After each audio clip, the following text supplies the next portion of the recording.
Hello friends, property लेन then .com channel पे मैं भूपेंद्र सिवाग आपका वेलकम करता हूं। आज फिर गुड़गांव रियल एस्टेट की बात करेंगे।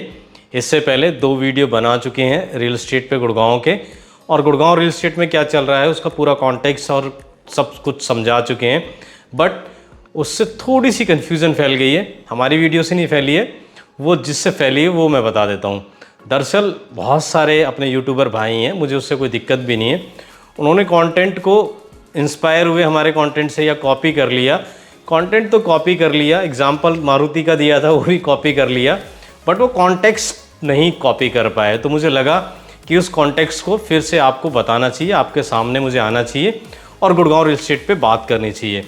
तो जैसा कि हमने अपने पहले वीडियोज़ में आपको बताया था कि गुड़गांव रियल एस्टेट में कुछ प्रोजेक्ट्स में जो प्राइस है वो इलॉजिकल है, और बिल्डर्स ने वो करेक्शन करना शुरू कर दिया और अपने प्राइस कुछ कम भी किए, पेमेंट प्लान में चेंज किया और प्राइस कुछ ने कम किया। ये एक अच्छी चीज़ हुई। उसके बाद हमने बताया कि ये जो सब हुआ है वो आपकी वजह से हुआ है। आपने उन बिल्डर्स को, उन प्रोजेक्ट्स को नकार दिया जिन बिल्डर्स के द्वारा और जो प्राइस और प्रोजेक्ट जो लाए गए इलॉजिकल। ये सिंपल सी बात थी। इसमें कहीं भी मार्केट स्लो डाउन की बात नहीं की गई थी। इसमें कहीं भी ये बात नहीं की गई थी कि मार्केट में कस्टमर नहीं है, बायर्स नहीं है। पिछले 2 वीडियोस में आप देख सकते हैं कि हमने यही कहा था कि बायर्स भी हैं, कस्टमर भी हैं। अब कुछ पॉइंट्स पे हम बात करेंगे, आपको उस पर क्लैरिटी मिल जाएगी। सबसे पहले हम बात करेंगे कि आप में से बहुत सारे लोगों को पैनिक हो गया है कि पता नहीं हमने गलत बाय कर लिया है। सबसे पहले इस चीज़ को ठीक करेंगे, इस चीज़ को आपको बताएंगे। आप में से ये हाइपोथेटिकली मैं कह रहा हूँ 70% लोगों ने सही बाय किया है। पिछले वीडियो में किसी भाई ने या कोई बहन थी, उन्होंने कमेंट कर दिया था कि आपको कैसे पता है 70%। तो मैंने एक वर्ड यूज़ किया था, हाइपोथेटिकली कह रहा हूँ मैं। अब भी मैं हाइपोथेटिकली कह रहा हूँ, 70% ने आपने ठीक बाय किया है। 30% हो सकते हैं जिन्होंने थोड़ा सा ओवर प्राइस पे बाय कर लिया हो या दूसरे तरह का कुछ बाय कर लिया, उस पर भी आएंगे, आगे बात करेंगे। तो मैं ये क्यों इतने दावे से कह रहा हूँ कि 70% लोगों ने आपने सही बाय किया है, सही प्राइस पे किया है। आपको एग्जाम्पल के साथ, आपके एग्जाम्पल के साथ ही बताऊंगा। हम एग्जाम्पल ले लेते हैं पिछले 7-8 महीनों का। इन 7-8 महीनों में जो भी प्रोजेक्ट लॉन्च हुए हैं जिनका प्राइस ठीक था, उनको आपने बहुत अच्छे से बाय किया, इवन लाइन लगा के बाय किया। और जो प्रोजेक्ट इलॉजिकल आए, इलॉजिकल प्राइस पे आए, आपने उनको सिरे से नकार दिया। आज भी वो प्रोजेक्ट स्ट्रगल कर रहे हैं। इवन मैं 8 महीने क्या कहूँ, 1 साल से ज़्यादा हो गया है, ऐसे प्रोजेक्ट आज भी स्ट्रगल कर रहे हैं। तो जब ऐसे प्रोजेक्ट स्ट्रगल कर रहे हैं जिनमें प्राइस ठीक नहीं था, तो आपने गलत बाय कहाँ से कर लिया? तो ये पैनिक आप बिल्कुल निकाल दें अपने दिमाग से कि आपने कुछ गलत बाय किया है। 30% ने किया है, वो 30% कौन सी कैटेगरी में आते हैं और वो कौन से हैं, इस पे आगे बात करेंगे। और इस पे मैं एक वीडियो बना चुका हूँ ऑलरेडी, 3 से 4 महीने पहले मैंने बना दिया था, जिसमें मैंने 6 महीने के एग्जिट का आपको बताया था। उसमें नहीं मिलने वाला, उसमें फंसोगे आप। उस वीडियो को आप देख सकते हैं, मैं अपने हर वीडियो में उसको नीचे डाल रहा हूँ, इस वीडियो में भी मैं नीचे डालूंगा, और इस पर मैं एक शॉर्ट में भी इस वीडियो में बात कर लूँगा। अब आ जाते हैं दूसरी बात पे। दूसरी बात ये है, कुछ लोग ये कह रहे हैं कि प्राइस कम नहीं होंगे। अरे भाई, थोड़ा सा तो दिमाग लगा लो। कुछ बिल्डर ने प्राइस आपके सामने कम कर दिए, और कुछ एग्जाम्पल के साथ बता देता हूँ, कुछ प्रोजेक्ट्स में फेज़ 2 आने वाला था। मैं जगह भी बता देता हूँ, द्वारका एक्सप्रेसवे की मैं बात कर रहा हूँ। कहा जाता था 22,000-23,000 पे उसका फेज़ 2 आएगा। अब उसका प्रोजेक्ट का फेज़ 2 लॉन्च हुआ है 18-19,000 के बीच में वो प्रोजेक्ट लॉन्च हुआ है। तो कहाँ प्राइस कम नहीं हुए, कहाँ प्राइस को ठीक नहीं किया गया? ये करेक्शन है, ये करेक्शन धीरे धीरे चलता है। ये पकोड़े बनाना नहीं है, 2 मिनट में पकोड़े बने और हो गया। करेक्शन धीरे धीरे चलेगा। और हम अपनी हर वीडियो में कहते हैं, पिछले 2 वीडियो में भी ये कहा था कि ये जो आपको प्राइस में करेक्शन देखने को मिलेगा, ये आपको अलग अलग स्कीम के रूप में देखने को मिलेगा। कुछ बिल्डर होंगे वो थोड़े से जो नर्वस हो गए हैं, वो डायरेक्ट आपको प्राइस कम कर देंगे। बाकी आपको पेमेंट प्लान के तौर पे, आपको पीएलसी के तौर पे, आपको दूसरी चीज़ों के तौर पे, एमिनिटीज़ के तौर पे, कोई क्लब हाउस के तौर पे, कोई आपको कार पार्किंग के तौर पे वेव ऑफ करेगा। उसमें आपको प्राइस में करेक्शन देखने को मिलेगा, और सीधा सीधा ये आपका ही फ़ायदा है। यही बात करी थी, आज भी यही बात कर रहे हैं। अब बात कर लेते हैं कि कौन कौन से प्रोजेक्ट रिजेक्ट करे हैं आपने। तो नाम लेंगे तो विवाद हो जाएगा। तो आप बहुत समझदार हैं, तो आपको पता ही है कौन कौन से रिजेक्ट करें। कुछ बिल्डर ऐसे हैं पास्ट में जिन्होंने ओवर स्मार्ट बनने की कोशिश की, उन्होंने कुछ XYZ पे अपना प्रोजेक्ट लॉन्च किया, फिर उनको लगा कि हमने सस्ते उस पर लॉन्च कर दिया है, कुछ ने तो लाइसेंस आने से पहले ही बेच दिया और फिर उनको लगा हमने सस्ता बेच दिया, फिर उसने चेक वापस कर दिए। तो ये चीज़ें हुई। फिर दोबारा से वो बिल्डर अपना प्रोजेक्ट लेकर आए, लोगों ने उसको नहीं पूछा, आज वो प्रोजेक्ट स्ट्रगल कर रहा है। इसी तरह जो मैं बता रहा हूँ, बिना लाइसेंस वो नीचे नीचे जो बेचे गए उसमें वापस करेंगे चेक। फ्यूचर में आप देखेंगे वो भी प्रोजेक्ट स्ट्रगल करेंगे। आपने ना सिर्फ प्रेजेंट के जो प्रोजेक्ट थे उनके प्राइस को लॉजिकल करने के लिए बिल्डर्स को मजबूर कर दिया, बल्कि आपने यहाँ से एक एग्जाम्पल सेट कर दिया है। उस एग्जाम्पल का रिजल्ट आपको देखने को मिलेगा। आपके साथ मैं शेयर कर लेता हूँ कैसे देखने को मिलेगा। अब से जब हम ये वीडियो बना रहे हैं, अब से लेके नेक्स्ट 2 मंथ 3 मंथ जो भी प्रोजेक्ट लॉन्च हो रहे हैं, जो लॉन्च होने वाले हैं, उनको आप ध्यान से देखिएगा, उन पर अपनी नज़र बना के रखिएगा। आप नज़र बना के नहीं रखेंगे तो हम नज़र बना के रखे हुए हैं। हम आपके साथ शेयर कर लेंगे कि मार्केट में जब बिल्डर कोई प्रोजेक्ट लॉन्च करता है तो उससे 2-3 महीने पहले जो वो प्राइस बताता है कि मैं इस पे लॉन्च करूँगा और वो फिर किस प्राइस पे लॉन्च करता है, तो वो चीज़ें हम आपके साथ शेयर कर लेंगे कि ये बिल्डर कह रहा था मैं तो इतने प्राइस पे लॉन्च करूँगा, और वो जो अब लॉन्च होंगे आपको देखने को मिलेगा कि आपको वो बिल्कुल लॉजिकल प्राइस पे प्रोजेक्ट लॉन्च होते हुए दिखेंगे। तो आपने ना सिर्फ प्रेजेंट को ठीक करा है, आपने आने वाले फ्यूचर को भी ठीक कर दिया है। तो कहीं भी आप घाटे में नहीं है। आप में से जिन लोगों को लग रहा है कि बहुत घाटे में रह गए, ओवर प्राइस पे हमने चीज़ें खरीद ली हैं, तो आपने नहीं खरीदी हैं। आप तो सिरे से नकार चुके हैं उन प्रोजेक्ट को, पास्ट में भी और फ्यूचर में भी आप नकारेंगे ऐसे प्रोजेक्ट को, क्योंकि जैसा कि मैंने पहले भी कहा था, हर बिल्डर नहीं सुधरेगा। कुछ लॉजिकल प्राइस नहीं लेकर आएंगे तो वो लॉजिकल प्राइस आपको फ्यूचर में भी ना लाते हुए दिखेंगे। आपको पता है उनके साथ कैसे ट्रीट करना है, आप पास्ट में भी कर चुके हैं। आप मेरे वीडियो देख के नहीं कर रहे हैं, आप पहले से इतने समझदार और स्मार्ट हैं कि आप वो कर चुके हैं, तो आप वो फ्यूचर में भी करोगे। और जो ठीक प्राइस पे लेके आएंगे चीज़ें, उनको आप एक्सेप्ट करोगे जैसे आप पास्ट में भी एक्सेप्ट करते रहे। एक चीज़ और चल रही है, लोगों ने जैसे मैंने कहा कंटेंट कॉपी कर लिया, कॉन्टेक्स्ट कॉपी नहीं कर पाए। मैंने हर वीडियो में, पिछले 2 वीडियोज़ में भी ये कहा था कि डिमांड में कोई कमी नहीं है। आज भी मैं अपनी उसी बात पे अडिग हूँ। मैं आज भी कह रहा हूँ कि मार्केट में डिमांड बनी हुई है। मैंने एक प्राइस पॉइंट दिया था, मैंने 1 करोड़ 2 करोड़ 3 करोड़ बोल दिया था, तो कुछ लोगों ने कहा कि नहीं 80 लाख से स्टार्ट होना चाहिए।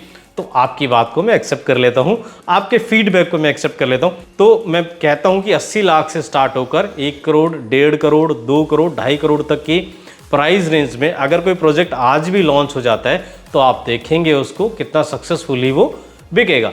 और बहुत सारे जो हमारे ब्रोकर्स भाई हैं, हमारे जो इस फेटर्निटी के लोग हैं, वो उस वीडियो को देख रहे होंगे। आप भी मेरी बात से एग्री करते होंगे कि अगर इस प्राइस रेंज में बहुत सारी चीज़ें लॉन्च होंगी तो बहुत उसको एक्सेप्टेबिलिटी मिलेगी, क्योंकि जो कस्टमर बेस है, जो मास कस्टमर है, जो अधिकतर बायर हैं, वो इसी प्राइस रेंज के हैं।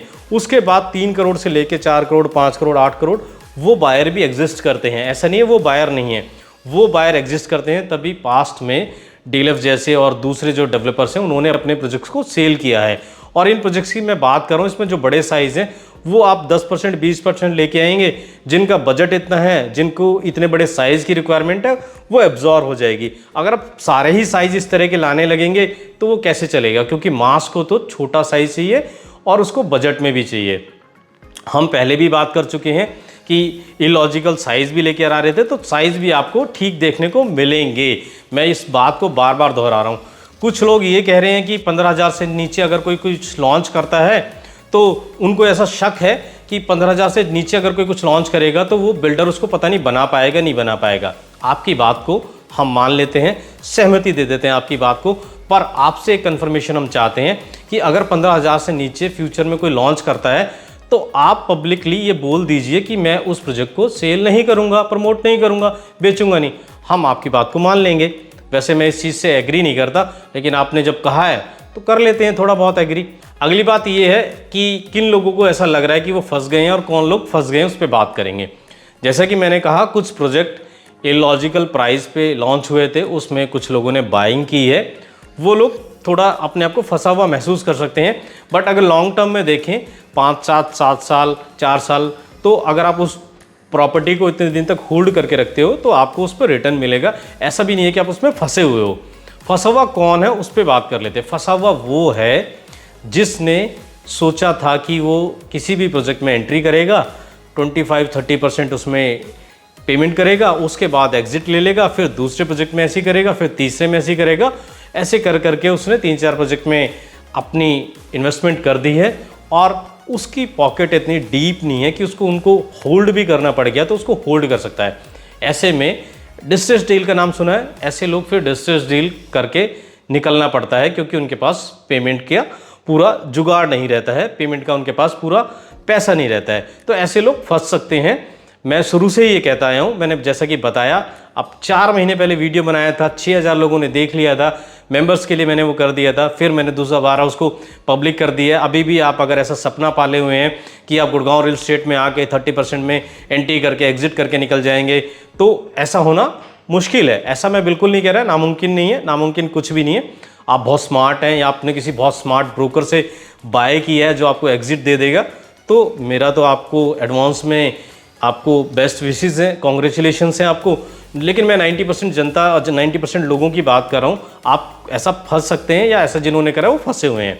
इसमें एक कैटेगरी और है जो फंसे हुए हैं। वो कैटेगरी कौन सी है? वो कैटेगरी है थोड़े हल्के बिल्डर, जिनका कोई पास्ट का ट्रैक रिकॉर्ड नहीं है, जिन्होंने बहुत बड़े बड़े कमिटमेंट कर दिए हैं और जिनको लेकर हमें शक होता है, आपको भी शक होना चाहिए कि पता नहीं ये प्रोजेक्ट पूरा कर पाएंगे कि नहीं कर पाएंगे, और अच्छा प्राइस मिल रहा है ये सोच के आपने उनमें एंट्री कर ली है, तो वहाँ पर प्रोबेबिलिटी है कि आप फंस सकते हैं। ऐसा बिल्कुल नहीं है कि आप फंस चुके हैं, हो सकता है एक्सेप्शनली अच्छा कर दे बिल्डर, आपको चीज़ें बना के दे दे, पर प्रोबेबिलिटी जो अगर बात करें, संभावना अगर व्यक्त करें, तो वो संभावना ये है कि आपने हल्के बिल्डर के साथ अगर गए हैं तो आपकी फंसने की संभावना है। तो ये कुछ चीज़ें थी गुड़गांव रियल एस्टेट को लेकर जो चल रही हैं। जिन लोगों ने थोड़ा स्लो डाउन हो चुका है, स्लो डाउन आ चुका है, इस तरह की बातें की हैं, वो थोड़ा सा इस चीज़ को करेक्ट करें। स्लो डाउन, जैसा कि मैंने पहले भी कहा है, मैं फिर से रिपीट करता हूँ, बड़े साइज़ इलॉजिकल जो प्राइस है उसमें आ चुका है, वो साइज़ का जो मार्केट है वो सैचुरेट हो चुका है, उसमें स्लो डाउन हो गया। ओवरऑल मार्केट में स्लो डाउन नहीं हुआ है। तो इसी तरह रियल एस्टेट का जो ये पर्टिकुलर सेक्टर है, जो बड़े साइज़ वाला सेगमेंट था, उसमें स्लो डाउन है, वो सैचुरेटेड है। बाकी रियल एस्टेट ठीक कर रहा है, आगे भी ठीक करेगा, डिमांड बहुत रोबस्ट बनी हुई है। और साथ में रीसेल की भी बात कर लेते हैं। कुछ लोगों को जब ये वीडियोस आए और मार्केट में इस तरह का स्लो डाउन का ये बिल्कुल वीडियो पे वीडियो सबने डाले, तो मार्केट में एक पैनिक जो बना, तो बहुत सारे लोगों ने जो इन्वेंट्री अपनी होल्ड करके रखी हुई थी, उनको ये लगने लगा कि ये निकालने का सही टाइम है, शायद स्लो डाउन आ चुका है। तो रीसेल में अगर आपको अच्छा प्राइस मिलता है तो आप निकाल दो, आपको बहुत लंबा भी उसको होल्ड करके रखने की ज़रूरत नहीं है। अगर आपको ठीक प्राइस नहीं मिल रहा है तो आप उस ठीक प्राइस का वेट भी कर सकते हैं, क्योंकि जब सप्लाई की अगर हम बात करें तो अगले 3 से 4 साल में बहुत ज़्यादा सप्लाई नहीं है। लो राइज फ्लोर की सप्लाई मिलेगी आपको देखने की, मैं पर्टिकुलर गुड़गांव की बात कर रहा हूँ। और हाई राइज में बात करें तो हाई राइज में बहुत ज़्यादा इस तरीके से सप्लाई नहीं है। तो अंडर कंस्ट्रक्शन जिनके पास है वो अगर अच्छा प्राइस मिलता है, निकालना चाहते हैं निकाल सकते हैं, और जिनको रेडी टू मूव प्रॉपर्टी है, जिनको निकालना है, वो उनको अच्छा प्राइस मिल रहा है तो निकाल सकते हैं। होल्ड करना चाहें तो उसको होल्ड भी कर सकते हैं, ऐसा बिल्कुल नहीं है स्लो डाउन हो जाएगा, आपकी प्रॉपर्टी के प्राइस हाफ हो जाएंगे। तो ये एक थोड़े से आशंकाओं के जो बादल थे, जो पैनिक था मार्केट में, उसको लेके मैं एक आपको वीडियो बना के बताना चाहता था कि कोई स्लो डाउन नहीं है, मार्केट में डिमांड बनी हुई है। कहाँ पर स्लो डाउन है वो बता दिया मैंने आपको, किसको पैनिक करना है वो बता दिया। और सबसे बड़ी बात, जो इस चीज़ को अभी तक नहीं मान रहे हैं कि प्राइस कम हुए हैं और कुछ प्राइस करेक्शन हुआ है, और जो नए लॉन्चेस हुए हैं उसमें भी आपको प्राइस अच्छे देखने को मिलेंगे, तो वो वेट कर लें, जो आगे लॉन्च हो रहे हैं उसमें वो देख लें क्या प्राइस आने वाला है, आपको पता लग जाएगा। तो ये वीडियो आपको कैसा लगा ज़रूर बताइएगा। वीडियो आपको पसंद आया तो वीडियो को आप लाइक कर दीजिए, चैनल पे पहली बार आए तो चैनल को आप सब्सक्राइब भी ज़रूर कर दें। और इस पे और मुझे वीडियो बनाने की ज़रूरत होगी, इस टॉपिक पे कहीं कुछ और क्लैरिटी देने की ज़रूरत होगी तो मैं ज़रूर वीडियो बनाऊंगा। इससे पहले 2 वीडियो बना चुका हूँ, वो ज़रूर देखिएगा, तभी आपको इस तीसरी वीडियो का कॉन्टेक्स्ट समझ में आएगा। मैं इस वीडियो को यहीं खत्म करता हूँ, मैं फिर मिलूंगा आपसे एक नई वीडियो में नए टॉपिक के साथ। तब तक के लिए थैंक यू दोस्तों।